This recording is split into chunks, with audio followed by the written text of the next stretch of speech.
If you mention the term organized crime, probably one of the first names that should come to your mind is Alphonse Gabriel Capone, famously known as Al Capone.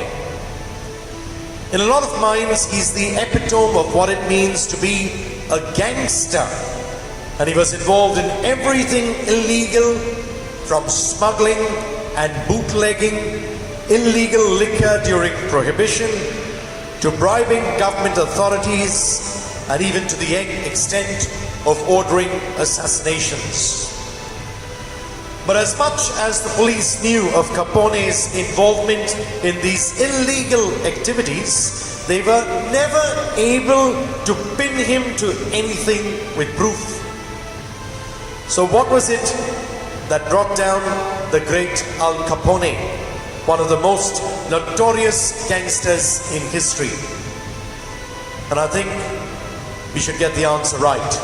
It was tax evasion. Capone failed to report a number of things, and in doing so didn't give what was owed to the government, and ultimately it cost him his life. So is Jesus the gospel telling us today to render unto Caesar so that we don't end up in prison for tax evasion like Al Capone?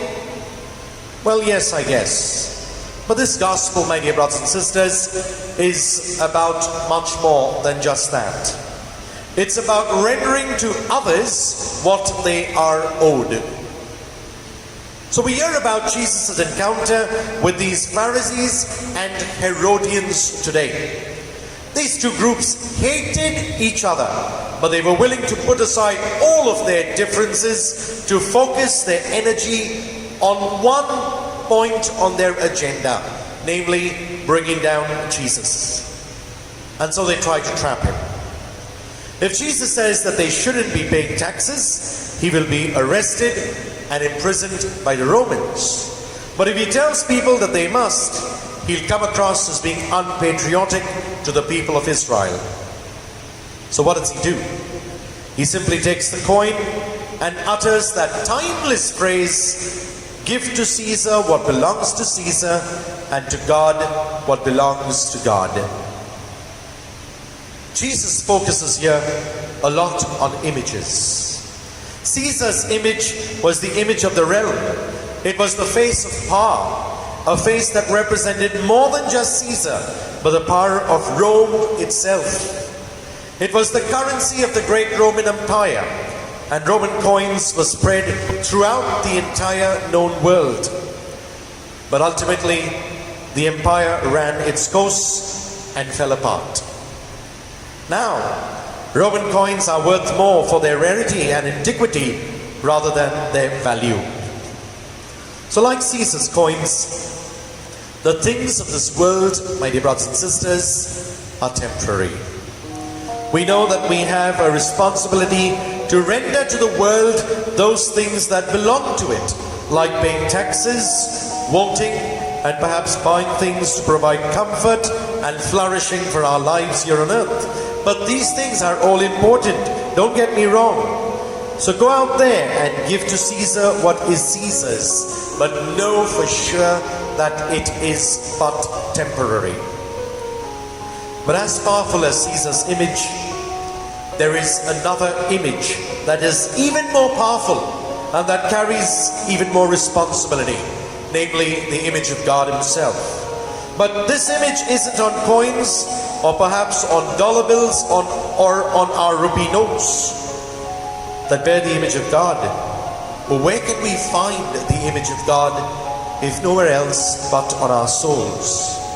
Each of us, when we received the sacrament of baptism, we received an indelible, irremovable mark.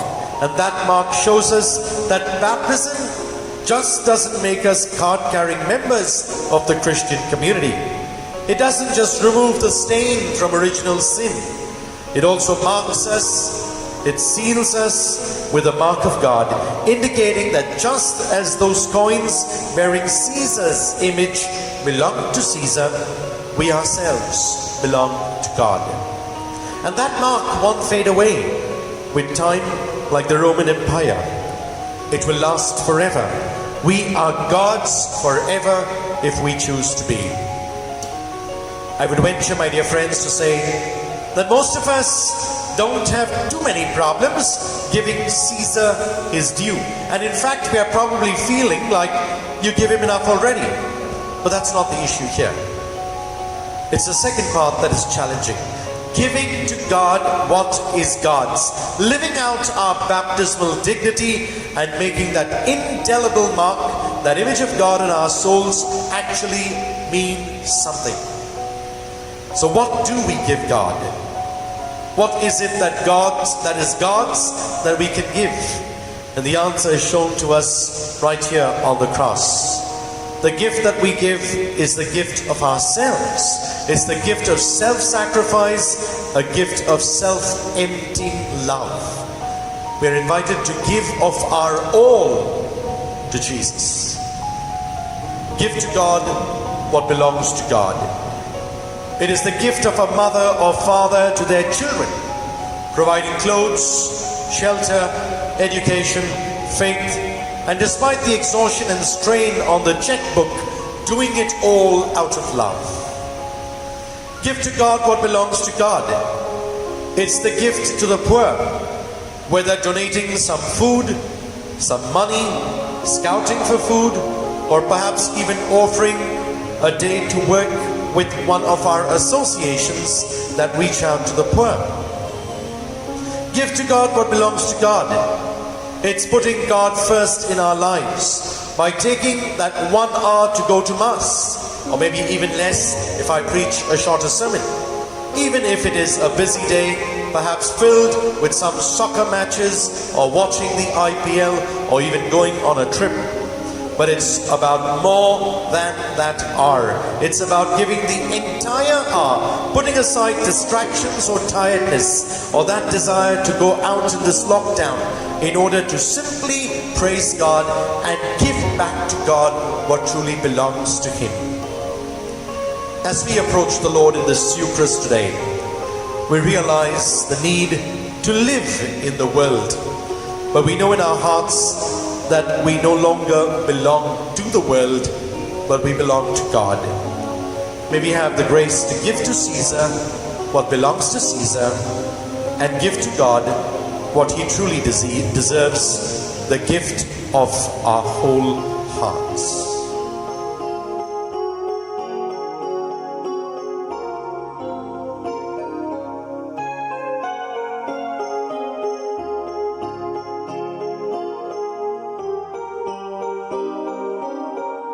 God bless, and do have a Jesus-filled day.